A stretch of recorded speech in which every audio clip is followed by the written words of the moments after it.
न केवल हमारा किसान दुखी है, नौजवान दुखी है, बल्कि बुनकर भाई भी हमारे दुखी हैं। इन सब के साथ न जाने कौन सा खिलवाड़ ये सरकार कर रही है। अगर कुछ लोगों का पैसा बढ़ रहा है तो हमारे किसान की आमदनी क्यों नहीं बढ़ रही? अगर कुछ कारोबार और दुनिया में आगे बढ़ते चले जा रहे हैं तो हमारे बुनकर के हाथ में क्यों नहीं चीजें आ रही हैं? हमारा नौजवान क्यों खाली हाथ है? अगर 20 लाख करोड़ के एमओयू लखनऊ में हो रहे हैं, अगर यहां के मंत्री विदेश गए, घूम घूम कर गए देश, और वो एमओयू कर करके पैसा लगवाना चाहते हैं, तो हमारा नौजवान बेरोजगार क्यों है? हम उसके हाथ में काम क्यों नहीं है? ये लड़ाई बहुत बड़ी है, क्योंकि उन्हें गांव देहात और गरीब से कोई परवाह नहीं है। अगर गांव की तरफ उन्हें परवाह होती तो हमारे किसानों की पैदावार की सही कीमत मिल रही होती। हमारे नौजवान जो गांव में है, भाग रहे हैं, दौड़ रहे हैं, मेहनत कर रहे हैं, उनको ऐसी टेम्परेरी नौकरी नहीं देते, परमानेंट नौकरियां देते इनको। और जहां तक सवाल हमारी गिनती का है, ये कई बार हम लोगों पे आरोप लगाते हैं कि ये समाजवादी लोग भेदभाव करते हैं, किसी का हक छीन लेते हैं। मैं आपसे कहना चाहता हूं, इस समाजवादी पार्टी का आंदोलन जाति जनगणना का और तेजी से बढ़ेगा और हम लोग गांव-गांव जाएंगे, अपने लोगों को समझाएंगे। क्योंकि जब सबकी गिनती हो सकती है तो हमारी आपकी गिनती क्यों ना हो? और फिर हमें आरक्षण में भेदभाव हम लोगों के साथ, आबादी में हम ज्यादा, गिनती में है ही नहीं हम कहीं।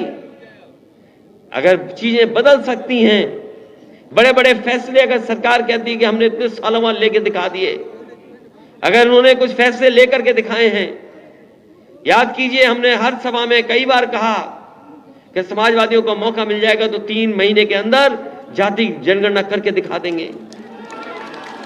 हम सरकार में नहीं आए, लेकिन देखो आपके पड़ोस में बिहार में जाति जनगणना शुरू हो गई कि नहीं हो गई?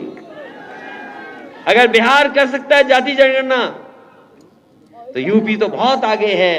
समाजवादी होते तो आज जाति जनगणना उत्तर प्रदेश में हो रही होती, कोई रोक नहीं सकता था। सरकारी नौकरियां खत्म, सब बेच दे रहे हैं, सब कुछ बेच दे रहे हैं।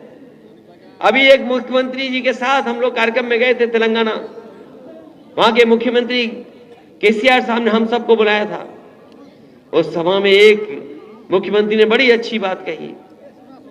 उन्होंने कहा कि ये रेल, ट्रेन, एलआईसी, सरकारी संस्थाएं सब बेच रहे हैं, एक एक करके बेच दिया। पानी का जहाज, पोर्ट बेच दिया, रेलवे बेच दी, हवाई जहाज बेच दिए, हवाई जहाज के अड्डे बेच दिए, एलआईसी बेच दी, बैंक बेच दी, लेकिन एक चीज खरीद ली इन्होंने, मीडिया।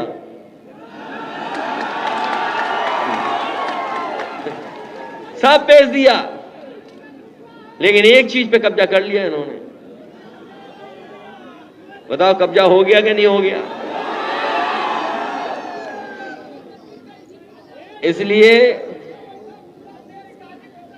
इसलिए हमें और आपको मिलकर के और जोड़ करके कामयाब होना है।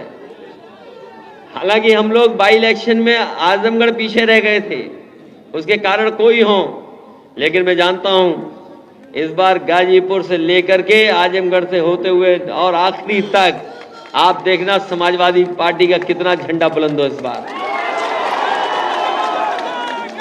ये मैनपुरी भी हराना चाहते थे नेताजी के क्षेत्र में, ये नेताजी के क्षेत्र में मैनपुरी में भी चुनाव हराना चाहते थे। पहले इन्होंने अधिकारियों की सेटिंग की, फिर इन्होंने पुलिस की सेटिंग की, अधिकारी की सेटिंग की, और फिर इन्होंने ये भी तय किया कि कौन पुलिस वाला जाएगा, कौन नहीं जाएगा वहां पर, और जनता को भी लालच दिया, सोचो। लेकिन मुझे खुशी है इस बात की, जितने भी हमारे मंच में नेता बैठे हैं और बहुत सारे साथी यहां से गए थे, गाजीपुर से, आजमगढ़ से, बनारस से, बलिया से, वो लोग गांव-गांव बैठ करके उन्होंने समझा दिया, और परिणाम ऐसा निकला कि बीजेपी का पता नहीं लगा वहां पर बीजेपी कहां पहुंच गई। इसलिए जहां आपने ऐतिहासिक परिणाम दिया है, ये विकास नहीं कराएंगे। ये हमारा और आपको विनाश की तरफ लेके जाएंगे। ये जो बजट है इनका, ये जो बजट आया दिल्ली वाला, ये विदाई बजट है। इसके बाद कोई बजट नहीं ला पाएंगे ये लोग। विदाई बजट है और मित्र को बचाने में लगे हुए हैं मित्र लोग। और सच्चाई भी यही है कि मित्र की पहचान बुरे वक्त में होती है। अगर मित्र डूबा है तो हम लोग देखेंगे मित्र बचा पा रहे हैं कि नहीं बचा पा रहे हैं। ये बात तो समझ गए होगे ना आप। और कुछ लोगों की बात नहीं मानना। कुछ लोग कभी इधर होंगे तो कभी उधर होंगे, उनकी बात मत मानना। और उनकी बात आधी अधूरी है। मैंने याद होगा जब मैं आया था चुनाव में, तब भी मैंने गाना पूरा करके दिखाया था। एक कोई थे, वो कहते थे कि चल सन्यासी मंदिर में। क्या था? चल सन्यासी मंदिर में, चल सन्यासी मंदिर में। हम लोग इतना ही सोच के उनको समझ लिए कि जड़े बड़े अच्छा गाना है, लेकिन कभी इसकी दूसरी लाइन समझ लेना, पढ़ लेना क्या लाइन है दूसरी इसकी। क्या चल सन्यासी मंदिर में, तुम्हारा कुछ हमारा कुछ बजेगा दोनों का। क्योंकि हम गाने में तेज नहीं है, उतना गाना वाना नहीं गा सकते, लेकिन सुना है उसमें दूसरी लाइन ये कि कंगना बजेगा शायद। बताओ, रात में कंगना बजा रहे हैं दूसरी ताल में जाकर के। ये जो नाम बदलने वाले हैं, हमें खुशी है कि हमारे मंच पे भी ओम प्रकाश जी हैं। ये नाम बदलने वाले अगर हैं तो ओम प्रकाश नाम ही रख दो इस जिले का। ये जो नाम बदलने वाले प्रस्ताव दे रहे हैं तो ओम प्रकाश नाम ही रख लो, तो कम से कम हमारे पास तो है एक नाम। इसलिए इनके चक्कर में मत पड़ो। ये गरीबों को धोखा देने वाले लोग हैं। ये पॉलिटिक्स में बिजनेसमैन हो गए हैं, बिजनेसमैन। ये राजनीति को बिजनेस समझ रहे हैं। हम समाजवादी लोगों ने भरोसा किया है और जो कुछ कर सकते थे त्याग, गठबंधन बनाने में हम लोगों ने त्याग कर करके ही गठबंधन बनाने का काम किया था। लेकिन अब आने वाले समय में समाजवादी पार्टी कहीं गठबंधन करने नहीं जा रही। अपनी अकेली ताकत पर साइकिल पर सवार होकर के चलेगी और जो साथी साथ हैं उन्हें लेके चलेंगे। बस कोई नया गठबंधन नहीं, कोई राजनीति में एक्सपेरिमेंट नहीं। अब केवल अपने किसान और नौजवानों पे भरोसा करके और बुनकर भाइयों पे भरोसा कर करके अगले चुनाव में साइकिल ही साइकिल लड़ने वाली है। इन्हीं शब्दों के साथ मैं अपने सभी बुजुर्गों का और किसान भाइयों का बहुत बहुत धन्यवाद देते हैं, बहुत बहुत आभार प्रकट करता हूं, बहुत बहुत धन्यवाद देता हूं।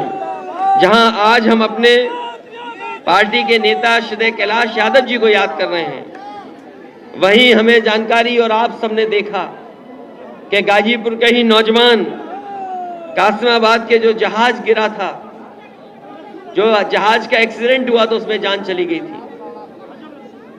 जो 4 बच्चों की जान गई थी, यहां से घूमने निकले थे। हम उनके दुख में भी शामिल हैं।